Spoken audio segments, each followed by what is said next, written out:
नमस्कार दर्शक बंधु आपण को आमर स्वास्थ्य भित्तिक चैनल आरोग्य ओडिशा को बहुत बहुत स्वागत। आजिकल खबर कागज हो सोशल मीडिया आम प्रायतः शुणा पाचु 20 रु 30 वर्षर युवक मैंने हृदघात हार्ट अटैक शिकार होती। जो बयस शरीर सबुठारु शक्तिशाली रहिबा कथा से बयस हृदय कहीं हार मानुची। एक गुरुत्वपूर्ण विषय आज आलोचना करने आम सहित उपस्थित अच्छा विशिष्ट हृदरोग विशेषज्ञ डॉक्टर दीपक रंजन दास एसीबी मेडिकल। तेज चलतु कथा हवा।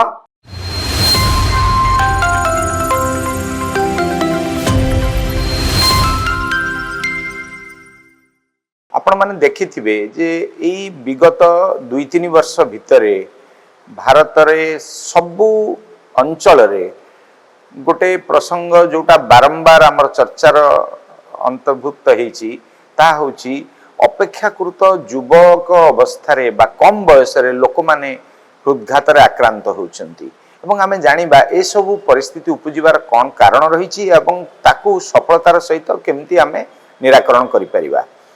ये प्रसंग गुड़िक बेसी लोकलोचन को केतेबेले आसीची ना आमे जानिचे जो प्रसिद्ध गायक केके हुअंतु बा प्रसिद्ध टीवी अभिनेता सिद्धार्थ हुअंतु बा आमर आमे जो बहुत फेमस आर्टिस्ट जने लेडी आर्टिस्ट थिले शेफाली जरीवाला जो माने कि अपेक्षाकृत कम बयस रे जो माने कि लोक माने भाबुथिले जे से माने अपेक्षाकृत सुस्थ अछंती से माने हठात हृदघात आक्रांत होउचंती एवं परवर्ती समय मृत्युवरण करिसंती।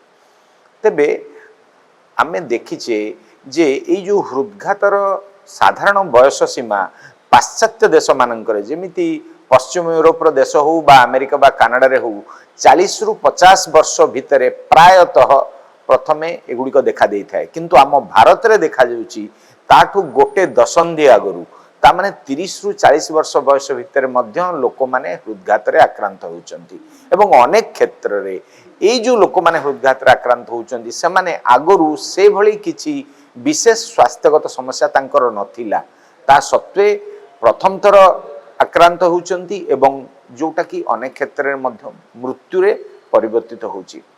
तेबे यार जो केते गुडी कारण रहिछि ता भितरु गोटे मुख्य कारण होउची जेनेटिक बा जीनगत कारण जोटा कि जहा विषय रे आमे विशेष किछि करि परिबा नाही सेटा हमर साउथ एशियन फेनोटाइप बोली कहउची जोटा कि भारत हो बा श्रीलंका हो पाकिस्तान हो बांग्लादेश और नेपाल ए जो साउथ एशियन कंट्रीज रहिछि एठारे अपेक्षाकृत भावे हृदघात गोटे दशंधि आगरु हबो किंतु ता छड़ा जो गुड़िक आमर मॉडिफाएबल फैक्टर्स रही माने जो रिस्क फैक्टर विषय रे आमे वास्तव रे किछि पदक्षेप नहीं परिबा एवं निराकरण पई सेटा हमको सहायक हबो से गुड़िक हो ऊपर ही आज आमे गुरुत्व देबा।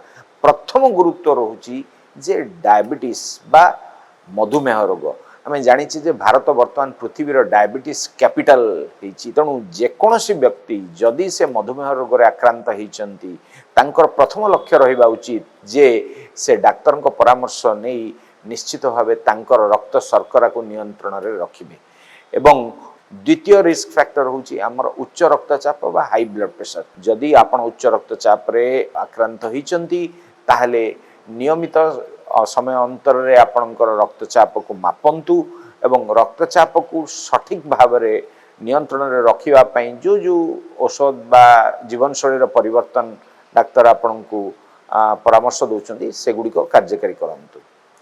तृतीय रे होची हमर रक्त रे जो चर्बी जातीय अंश रही जो साधारण रे आमे जहा को कोलेस्ट्रॉल बोली कहिताउ ताकू गोटे लिपिड प्रोफाइल माध्यम रे आमे मापी परिबा एवं आमे जदि प्रति वर्ष थरे सेटा को परीक्षा करि नबा एवं देखिबा जदि हमर अधिका अछि ताहाले औषध खाइ सेटा को नियंत्रण रखि परिबा सेटा मध्य बहुत सहायक। चतुर्थ रे जदि आपणकर परिवार रे कोनोसी व्यक्ति आगरु हृदघात रे आक्रांत हेचंती बापा माँ भाई भौणी के भी जदि हेचंती ताहाले आपणकर रिस्क अपेक्षाकृत अधिका तेणु आपण अधिक सतर्कता अवलंबन करिवे एवं ए प्रति वर्ष निहाती भावे निजर स्वास्थ्य संबंधी परीक्षा गुड़िक करेंगे। पंचम रे जोटा अति गुरुत्वपूर्ण होची जीवन शैली परिवर्तन। जीवन शैली परिवर्तन रे आमे नियमित समय रे जने खाद्य खाइबो एवं आम खाद्यर केते गुडे जिंस जो गुडिक फास्ट फूड हैला super saturated oil containing food जेमती जे कोनोसी रेड मीट हो सेटा को जत्ते संभव अवॉइड करेंगे। ता बदल रे आपण फिश बा माछ व्यवहार करि परिबे। ता छडा जदि फलमूल बा पनीपरिबा जहाँ को ग्रीन लीफी वेजिटेबल्स कहूँ जिते अधिका परिमाण में आप खाद्य सामिल करेंगे। तापरे तार परवर्ती जो आवश्यकता रोची सेटा होची नियमित भाव में आमे प्रतिदिन किछि परिमाण में शारीरिक व्यायाम करिबा। जो शारीरिक व्यायाम टा गोटे तार निर्दिष्ट मानदंड निर्धारण होईची गोटे सप्ताह रे 150 मिनिट ता माने यदि दिनु को आमे 30 मिनिट शारीरिक परिश्रम करूचे सप्ताह जदि 5 दिन करूचे ताहले मध्ये आमे 150 मिनिट शारीरिक परिश्रम करि परिबा। एई जो शारीरिक परिश्रम ता सेटा केमती करि परिबा ना एरोबिक एक्सरसाइज। एई जो एरोबिक एक्सरसाइज भितरे कोन आसुची ना आपण ब्रिस्क वॉकिंग माने जोरे जोरे चलिबा हो बा साइक्लिंग हो बा रनिंग हो बा स्विमिंग हो बा जे कोनोसी आउटडोर एक्टिविटी माने जेमती आपण बैडमिंटन खेलंतु बा टेबल टेनिस खेलंतु बा फुटबॉल खेलंतु बा हॉकी खेलंतु जे कोनोसी जदि कम से कम 30 मिनिट आमे प्रतिदिन करि परिबा ताहले निश्चित भाबे सेटा हमकु दीर्घस्थायी भाव में स्वास्थ्य संबंधी समस्या ठू दूरे रखिया पई सहायक हबो।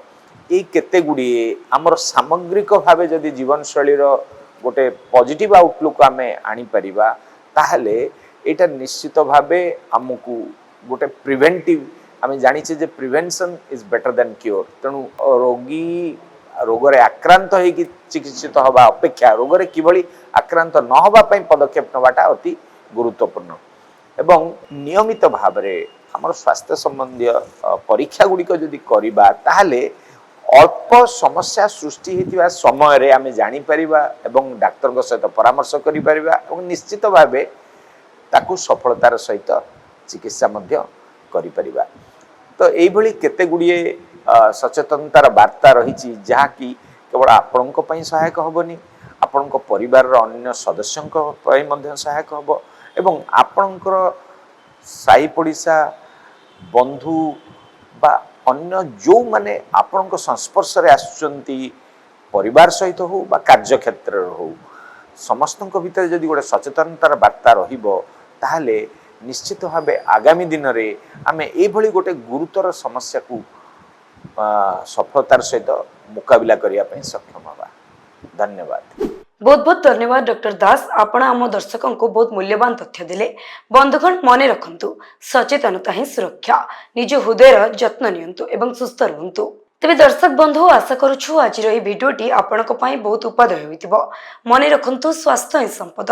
जदि आपणकर किछि प्रश्न अछि तेबे कमेंट बॉक्स रे निश्चय जणांतु। तेबे एभली स्वास्थ्य संबंधी अधिक सूचना पई हम चैनल आरोग्य ओडिसा को सब्सक्राइब करंतु।